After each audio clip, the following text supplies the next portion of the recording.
Before I start, I want to ask you something, and I would be grateful if you could drop your answer in the comment section as we would reply. I need you to sit with this question, really sit with it before you answer. If the most powerful empire in the history of the Western world sent its legions to your borders, seized your cities, enslaved your people, and pulled down the statue of their emperor in your territory, what would you do? Would you surrender? Would you negotiate?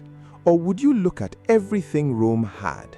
The legions, the iron discipline, the military technology that had broken every army from Britain to Persia, and decide that none of it was enough to make you kneel.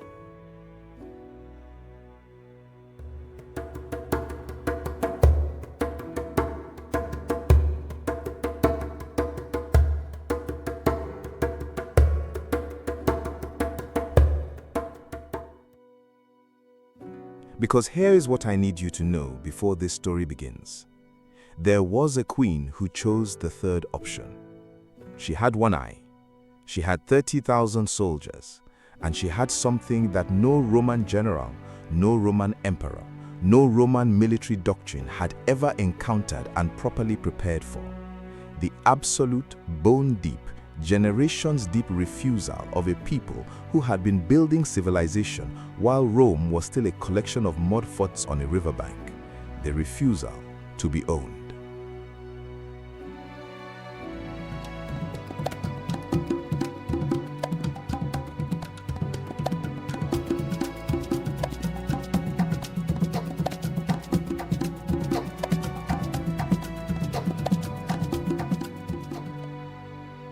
I want to tell you this story from the inside, not from the marble halls of Augustus, not from the strategic maps of Roman prefects, not from the comfortable distance of a historian who was never there. I want to tell you this story from the ground, from the red dust of the Nile's upper banks, from the perspective of the people who lived it. From the perspective of a Nubian soldier who stood in the army of Kandake Amanirenas and watched Rome discover for perhaps the first time in its imperial history that there are some things that cannot be taken. My name does not survive in the historical record. Most of our names do not. But I was there, and this is what I remember. Before I tell you about the war, I need to tell you about the land, because you cannot understand why we fought the way we fought, why we refused what every other people Rome encountered had eventually accepted, why a one-eyed queen could look at the most powerful military machine in the ancient world and send 30,000 soldiers against it, unless you understand the land that made us who we were. I was born in Miro.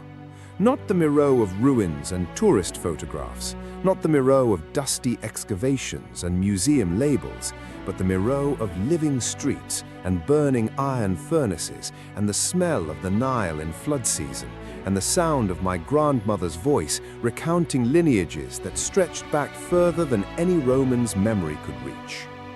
Miro sat between the 5th and 6th cataracts of the Nile, deep in the territory that the Greeks called Ethiopia, that the Egyptians called Tar Seti, the land of the bow, a city of temples and pyramids and palace complexes and ironworking districts so extensive, so productive, that the slag heaps from our furnaces are still visible today, 3,000 years later, rising from the Sudanese desert like monuments to a metallurgical civilization that the rest of the world is only now beginning to properly understand.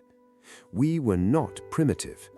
I need you to hear that, and I need you to hold it, because every single thing that follows depends on you understanding it. The Kingdom of Kush, my kingdom, was ancient when Rome was young, when the ancestors of the Roman legions that would march against us were still herding cattle on Italian hillsides. My ancestors were building pyramids, not as imitations of Egypt, though Egypt's influence ran deep in our culture, as deep as the Nile that connected us, but as expressions of our own royal tradition, our own theology, our own understanding of the relationship between the living and the dead and the divine. We had our own writing system, Meroitic script, which we had developed when we decided that Egyptian hieroglyphs, however beautiful, were not the language of our own souls. We had our own gods alongside the Egyptian ones we had adopted, Apedimak, a lion-headed warrior deity whose temples at Naka and Musawarat es-Sufra still stand in the Sudanese desert, still radiating the specific power of a civilization that understood the divine as something fierce and local and absolutely not to be trifled with.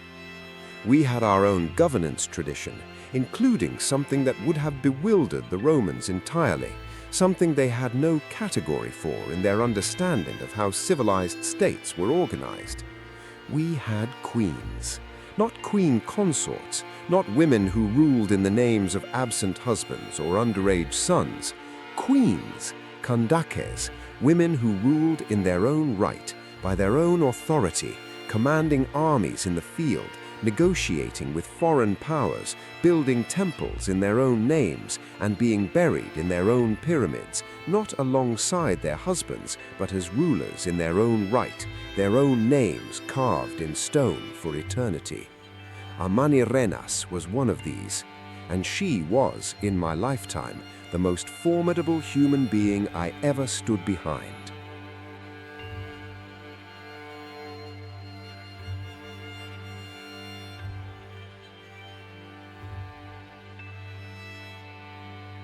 But I am getting ahead of myself.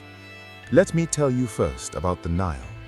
Because in our world, in the world of Kush and Nubia and the upper reaches of the river that gave life to everything, the Nile was not merely a river. It was the organizing principle of existence. It determined where you could farm and where you could not. It determined how goods moved and how armies moved and how information moved.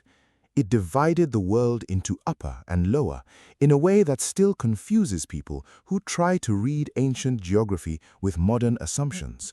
Because in our world, upper meant south, toward the source, toward the interior of Africa, toward the highlands where the river began. Lower meant north, toward the sea, toward Egypt, toward the Mediterranean world. The cataracts, those violent stretches where the Nile crashed over ancient granite outcroppings in rapids too fierce for navigation, were the hinges of our history. Natural fortifications, natural boundaries. The first cataract at Aswan was for centuries the border between Egypt and Nubia. The second, third, fourth, fifth, sixth, each one a threshold, a checkpoint, a place where geography imposed its own logic on the ambitions of kings and empires. I grew up knowing the cataracts the way you know the streets of your own neighborhood, intimately, personally, with the specific knowledge that comes from having walked every path around them, having navigated every portage route, having grown up in the stories of every battle and every crossing that had ever happened at each one. The Romans did not know the cataract. They would learn. I was a young man when the world changed. Not young enough to be ignorant of politics. In Meroe, you learned the political map of the ancient world early, because the political map of the ancient world had been trying to eat us for centuries, and survival required understanding. But young enough that the speed of the Roman expansion still genuinely shocked me. We had known about Rome for some time. Traders who came up through Egypt brought news. Merchants who worked the Red Sea routes brought reports. We knew that a power in the far west had been consuming kingdoms and city-states with a thoroughness and speed that had no precedent in anything my teachers' teachers had seen. We knew about the civil wars, about Caesar and Pompey and Antony, and the woman called Cleopatra, who had tried to use Roman power to secure Egyptian sovereignty, and had in the end found that Roman power could not be used. It could only be served.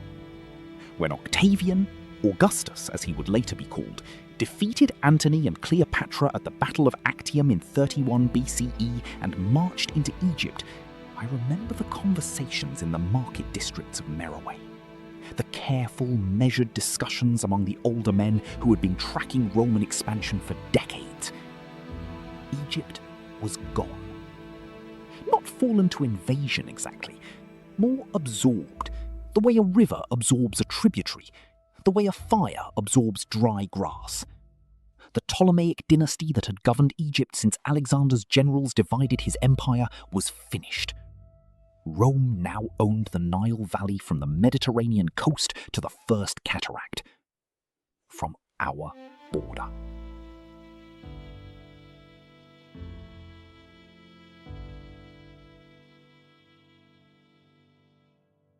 The first Roman prefect of Egypt, Cornelius Gallus, made himself known to us quickly. He pacified Upper Egypt. He pushed Roman authority south. He established a protectorate in the border region around the First Cataract. He was, by Roman accounts, ambitious and efficient, and exactly the kind of administrator that empires send to new territories when they want to make clear that the new ownership is serious. He was recalled by Augustus, too ambitious, apparently, even for Rome's taste. His replacement was Aelius Gallus, and Aelius Gallus was given orders that changed everything. Augustus wanted campaigns. He wanted gold and glory and the expansion of Roman territory. He sent Aelius Gallus south and east, a campaign into Arabia with 10,000 infantry and 800 cavalry and 130 ships. The campaign was, by most accounts, a disaster. Arabia defeated the Romans, not with armies, but with terrain and disease, and the specific hostility of an environment that no Roman military logistics system was designed to manage. Aelius Gallus brought his men home with less than he had left with. But the significance for us, for Kush, for Amanirenas, for the decision that would change my life, was not what happened in Arabia. It was what the departure of that force left behind. Egypt, stripped of 10,000 of its best soldiers, was vulnerable. And our queen noticed. I need to tell you about Amanirenas. Not the Amanirenas of legend, though she became legend quickly enough in her own lifetime and in every generation since. The real woman, the ruler, the strategist. She had lost an eye. I never learned how. In battle, some said, though others said it was from birth, and still others said it happened in an accident in her youth. What I know is that it did not diminish her. If anything, it seemed to concentrate something in her, as if the loss of one way of seeing the world had sharpened the remaining sight to an extraordinary degree. She saw things that others missed. She saw the Arabia campaign for what it was, a Roman overreach driven by imperial ambition that had temporarily stripped Egypt of its military capacity. She saw the vulnerability of the Roman garrisons left behind, 3 cohorts stationed in the border region, responsible for holding a territory that Aelius Gallus had assumed would remain quiet. He had assumed wrongly. I was part of the force she assembled. 30,000 soldiers, drawn from across the kingdom, infantry armed with axes and pikes and swords, archers with the great 2-meter bows that had given our people our most ancient identity, cavalry, and the specific intelligence of an army fighting in its own territory, on terrain it understood, and the enemy did not. 30,000 soldiers, with 30,000 separate histories, 30,000 reasons to march north, 30,000 lifetimes of understanding what it meant to be the people south of the First Cataract, the people that every great empire had eventually decided it needed to control, contain, or conquer. Around 25 BCE, we marched.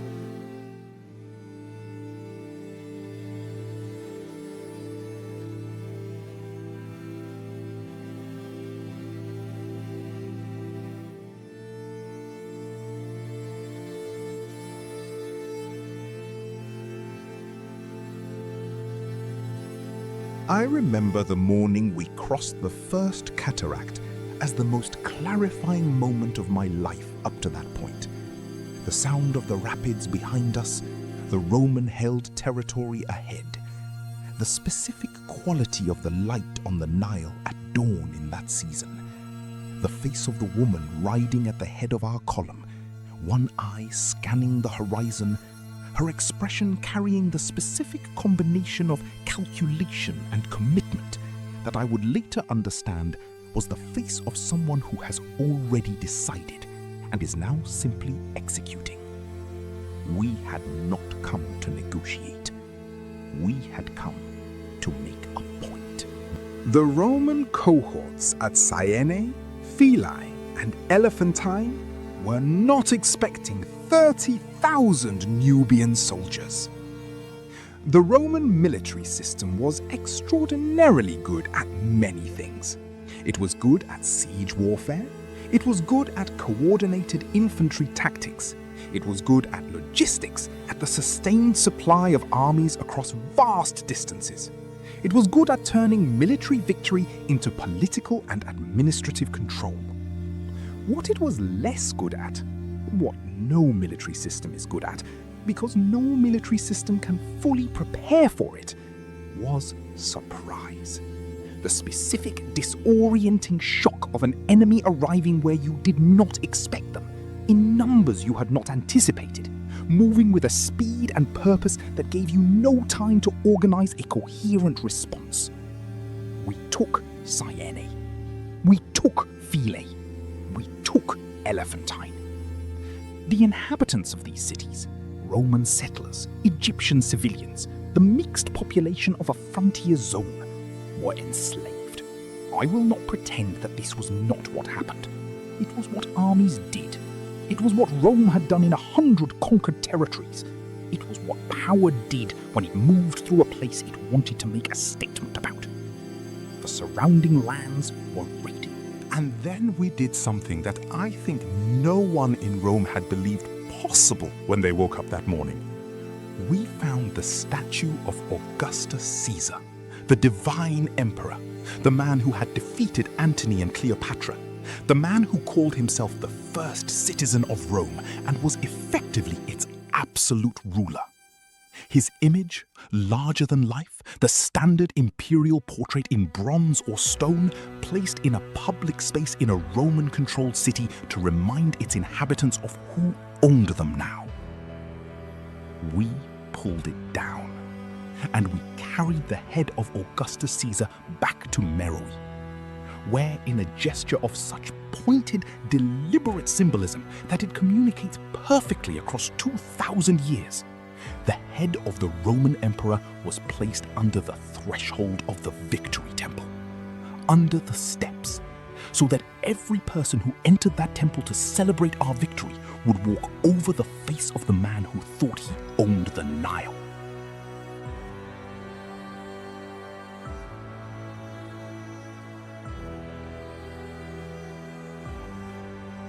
I was present when that happened.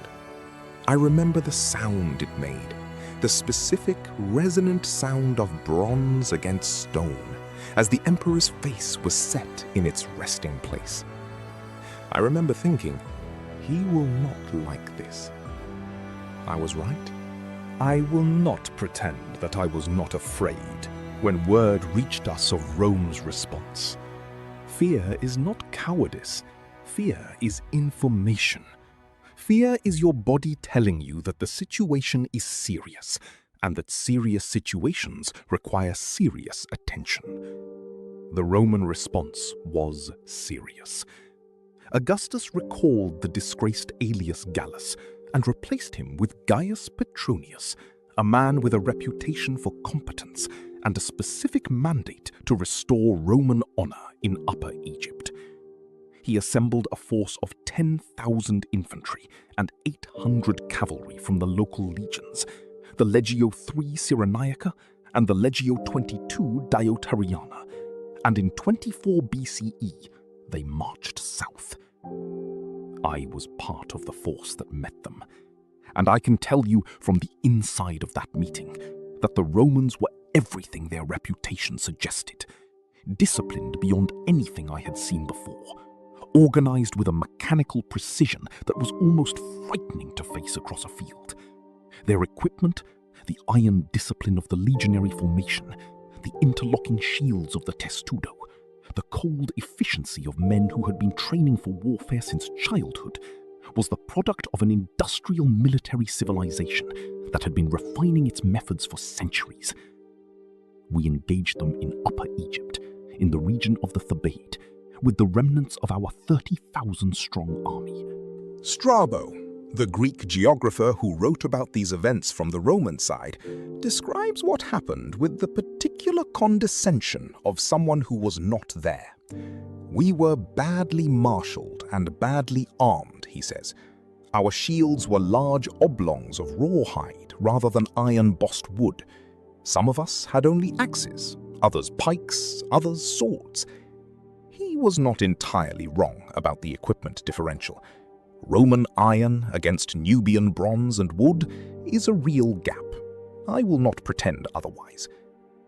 What Strabo misses, what Roman sources always miss, because Roman sources are written by Romans, is what it means to fight for your own land against someone else's empire. The specific quality of resistance that comes not from military training alone, but from the knowledge, bone deep, that the alternative to winning is the permanent loss of everything your civilization has built. We pulled back, not because we were broken, because Amanirenas understood something that Petronius had not yet learned. Territory is not the same as victory. We retreated behind the first cataract to the city of Psaselkis and regrouped. Petronius followed. Ambassadors were exchanged. He demanded we return what we had taken. He demanded we explain why we had begun the war. He was told that we had been wronged by the Roman nomes, the administrative districts whose officials had been pressing against our northern borders with the casual arrogance of an empire that does not fully register that it has neighbors. He responded that the Roman administrative officials were not the rulers of the country. Caesar was.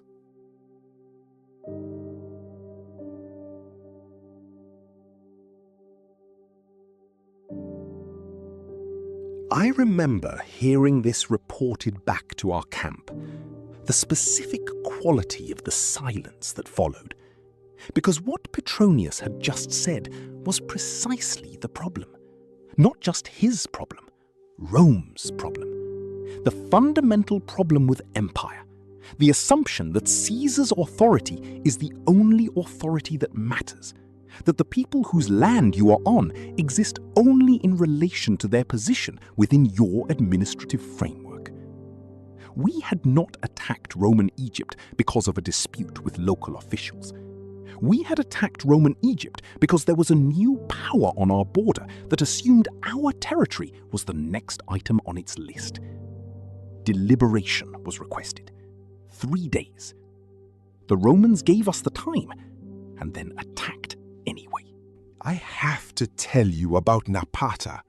Napata, our ancient capital, the city of the sacred mountain of Jebel Barkal, the place where our kings had been crowned for centuries, where the temple of Amun stood as the holiest site in our kingdom, where the spiritual authority of Kush was concentrated in stone and ceremony, and the accumulated devotion of generations. Petronius came for it. After defeating our forces at Sepselchis, after the battle that Strabo describes with such satisfaction, he moved south with systematic Roman efficiency. He took the fortified city of Premnis. He moved through the desert terrain where Cambyses' Persian army had once been swallowed by a sandstorm. He arrived at Napata. Amanirenas' son was there. She sent ambassadors offering to negotiate, offering to return the captives, to return the statues taken from the Roman-held cities. Petronius attacked anyway. Napata fell. Her son fled. The Romans enslaved the population. And then they did the thing that I think was meant to be the decisive blow. The thing that was supposed to end the war, to demonstrate the consequences of defying Rome, to break whatever remained of Kushite resistance. They razed Napata to the ground.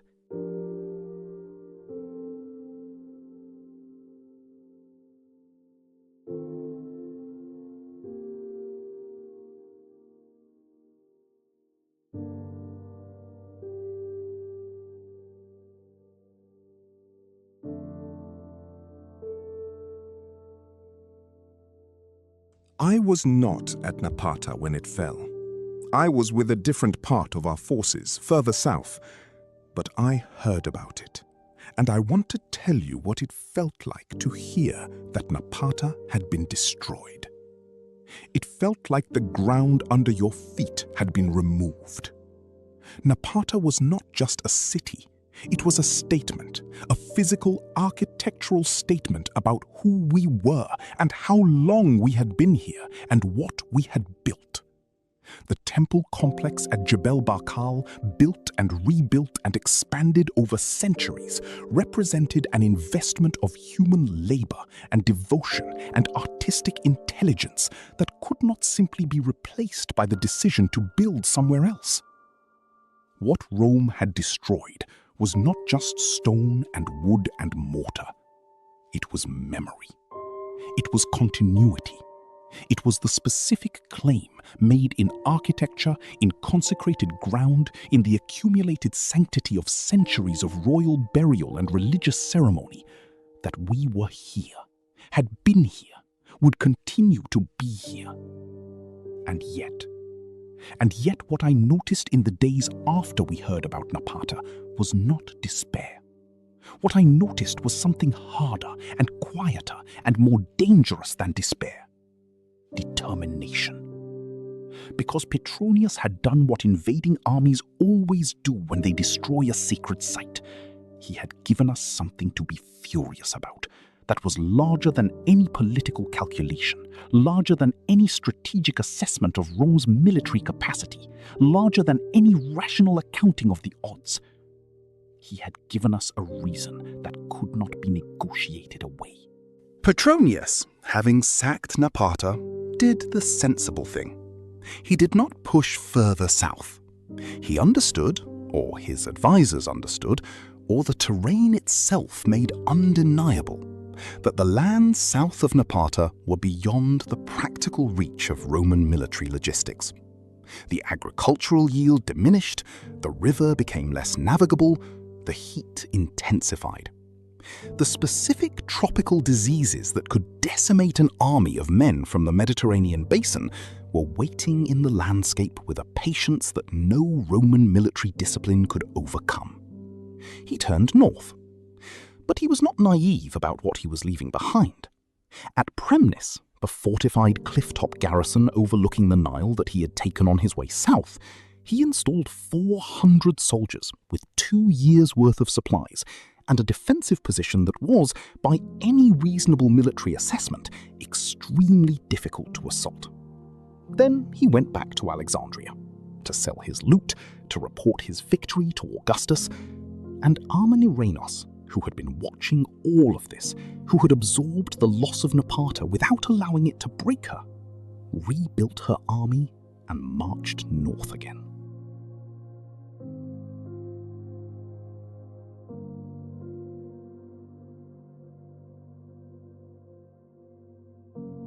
I was part of that march, and I want to tell you what it felt like to march north after what had happened, after Napata, after the Roman victory at Psacelchis, after months of watching the empire that had just arrived on our border demonstrate with characteristic Roman thoroughness exactly what it was capable of. It did not feel like despair. It felt like purpose.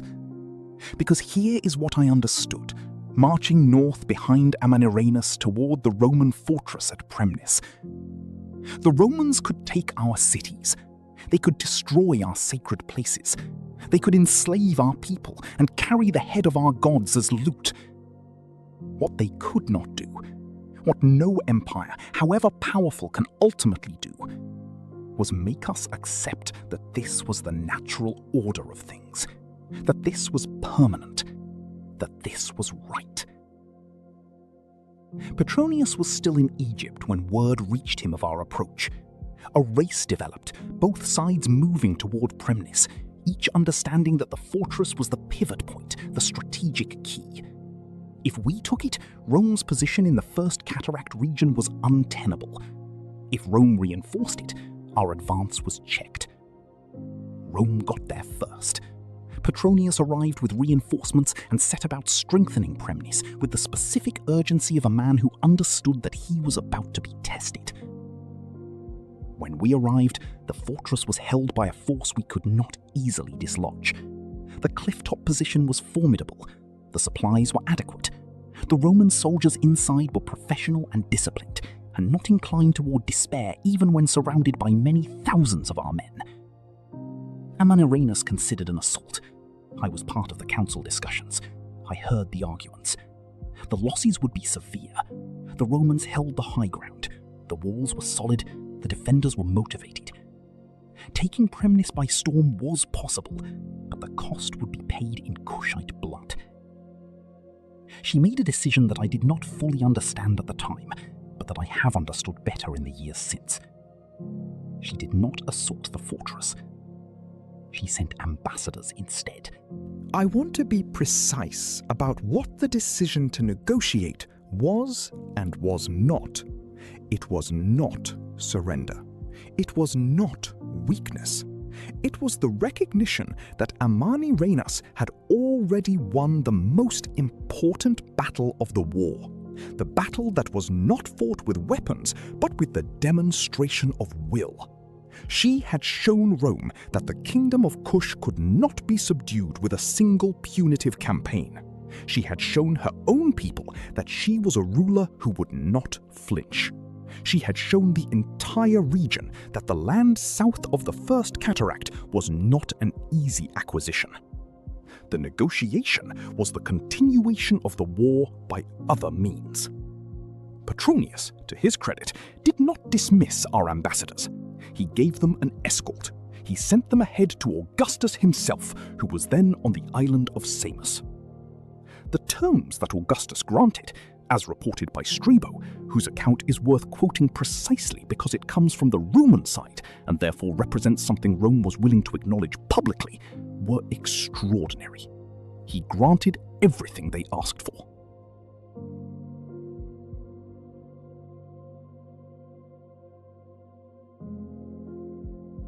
Everything. The previous tribute that Rome had imposed was revoked. Our borders were confirmed. The prisoners and statues that had been the stated cause of the original Roman offensive were addressed. The terms of the peace that emerged from that meeting on Samos were, by any honest assessment, significantly more favorable to Kush than to Rome. Rome had arrived at our border with the confidence of an empire accustomed to dictating terms. Rome left that negotiation having revoked the tributes it had demanded. I have thought about why Augustus agreed to these terms for a long time. Strabo offers some explanations. The short-term distraction of dealing with Parthia on Rome's eastern frontier, the long-term assessment of the practical difficulties of governing territory south of the First Cataract. These are real factors. But I also believe that Augustus was a sophisticated enough ruler to recognize what Petronius's campaign had revealed. That the Kingdom of Kush was not a territory that could be absorbed into the Roman administrative framework at an acceptable cost.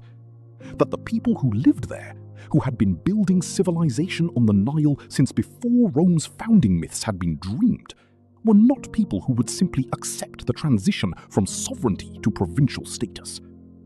The peace that followed was a genuine peace, not a piece of Roman magnanimity, not a piece of Kushite exhaustion, a piece of mutual recognition. Two powers on either side of the Nile's First Cataract, acknowledging that the world was large enough for both of them. I am an old man now, as I tell you this. The war with Rome was a long time ago. The peace has held. The Kingdom of Kush has continued to trade and build and develop in ways that are more distinctly our own now than they were before, as if the pressure of the Roman confrontation burned away whatever was borrowed and left only what was genuinely ours. The iron furnaces of Meroe still burn. The pyramids still rise. The Kandake's name is still spoken with the specific reverence reserved for people who did something difficult and did it well. But I want to tell you why this story matters. Not just as history, not just as a fascinating footnote to the more familiar story of Roman imperial expansion, but as something that speaks directly to the present moment.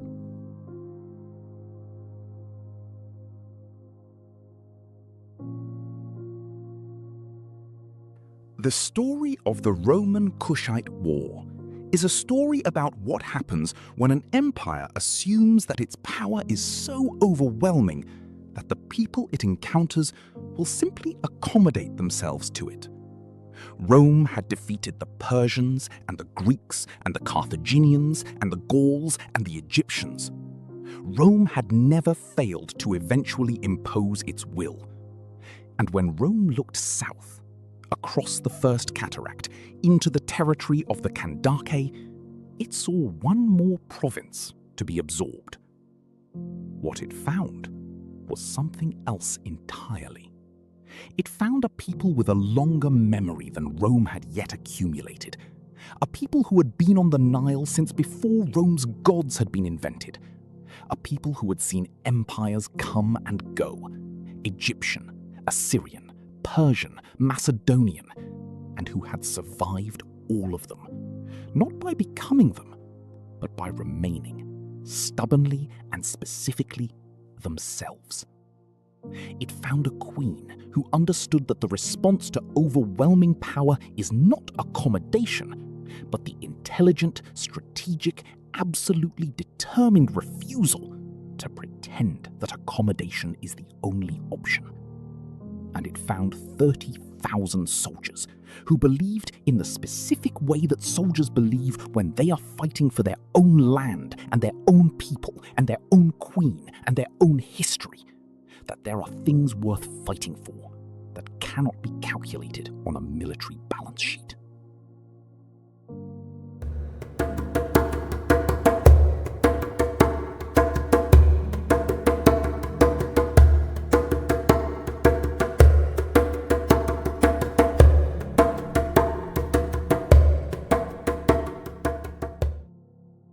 Rome arrived at our border with the assumption of inevitable victory. Rome left with revoked tribute demands. The head of Augustus still sat under the steps of the Victory Temple. And the Kingdom of Kush, my kingdom, the kingdom of the bow, the kingdom of iron and pyramids and queens who went to war when they decided it was necessary, continued. Not as a Roman province, not as a client state, as itself.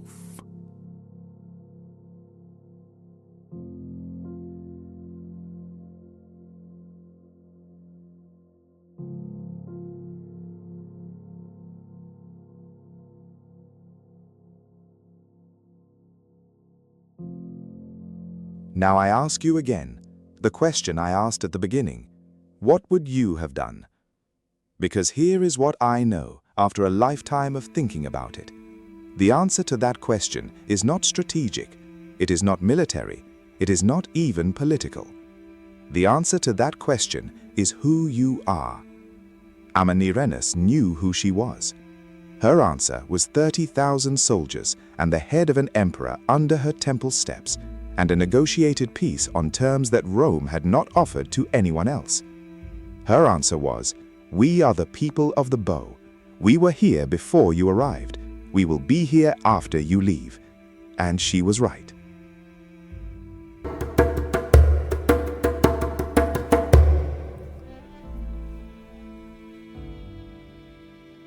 If this story changed how you think about Nubia, about Rome, about what resistance actually looks like, share it, because this is a story that deserves to be known. Now answer the question in the comments. What would you have done? Like, comment, subscribe. New content drops weekly. The stories that history forgot are the ones most worth telling.